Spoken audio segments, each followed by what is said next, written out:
guys? We are back again with an episode of Talking Dirty. So on tonight's episode, I guess you could call it an episode, basically just want to talk about the rear end in these trucks. 11.5 inch ring gear, 14 bolt, AAM, full floater, 30 spline axles, disc brakes. It's kind of all I really got for specs on it. One of the biggest things that I get into an argument with about like Duramax guys, unless you special ordered your truck, which a lot of people don't, you have 373 gears in your rear axle. So unless it's special ordered and you can tell by the glove box, I believe it's the G codes, and it's GT4 is 373s and GT5 is 410s. Unless the glove box specifies or someone changed the actual gearing of the truck, you have 373s in a Duramax. That's just the way it is. It's how they come factory. It's the best thing for them for like highway all around driving. Now guys can re-gear and do all that stuff. Basically I just want to talk a little bit today about what I did in my axle that's probably different than most people and why I did it. So we're gonna go underneath the truck for that. Alright, so I first want to start out by saying these pins right here, I don't know if you can see them too well, right there and right here, they're the pins that actually hold the axle tube in place of the housing, and a lot of times they break or they leak. Sorry, that's where I'm going with this. They leak. You'll see like the wet around your axle. Basically what you can do is you can fill it in with weld. You can just weld them in and it fills the gap or whatever. The second thing that I did that a lot of people probably don't, but some other people might, actually welded my axle tube to my differential housing. The reason for that being is that if you ever have one of those pin shear, ouch, if you ever have one of those pin shear, then your axle tube will actually twist inside the housing.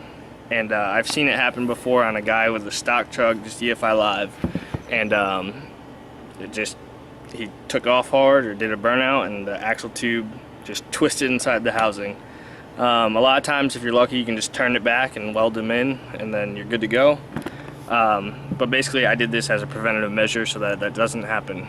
Now, the last thing that I really want to bring to people's mind, if you don't know much about these axles, is there is actually a drain plug on the bottom of the axle. Kind of hard to see, but right here there's a drain plug, so you can drain the oil out without taking the cover off. Here, I'll see if we can. Then it's a 3/8 drive ratchet or extension, and then there's a fill hole on the back.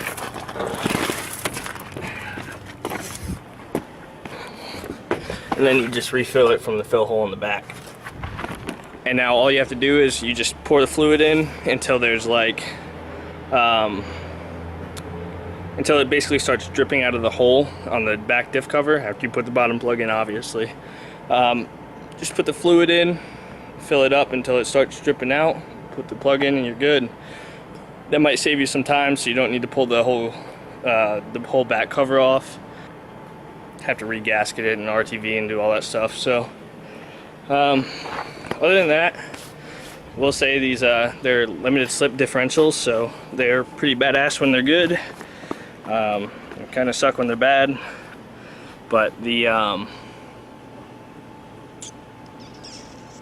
make plenty of lockers for them. So that's probably going to be one of the next upgrades I do, is just put a locker in my truck just for that, you know, that all the time posi. Now I looked up like full spools and everything, and obviously that's for like competition use, and I daily drive the truck, so locker is the best way to go, because basically a locker still lets you have the drivability on the street for cornering and stuff, so it's not completely locked, where a full spool holds the axles together as like one piece. So that's like straight up, like you only drive in a straight line, you never turning, no nothing. So drag racing, pulling, if that's how you want to go, but a lot of times just a locker will do it, and that's all you really need. So that's all I got on these axles. They're pretty badass axles. I've only broken one, and it's because the pinion seal went, I lost my oil, and then the pinion bearing went, and my pinion went over my ring gear.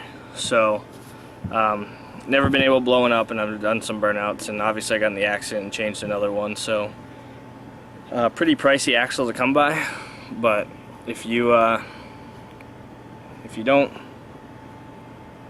be an idiot with it and you take care of it and just drive normal and then upgrade it accordingly to your truck, you'll be just fine. So that's gonna do it for today's Talking Dirty.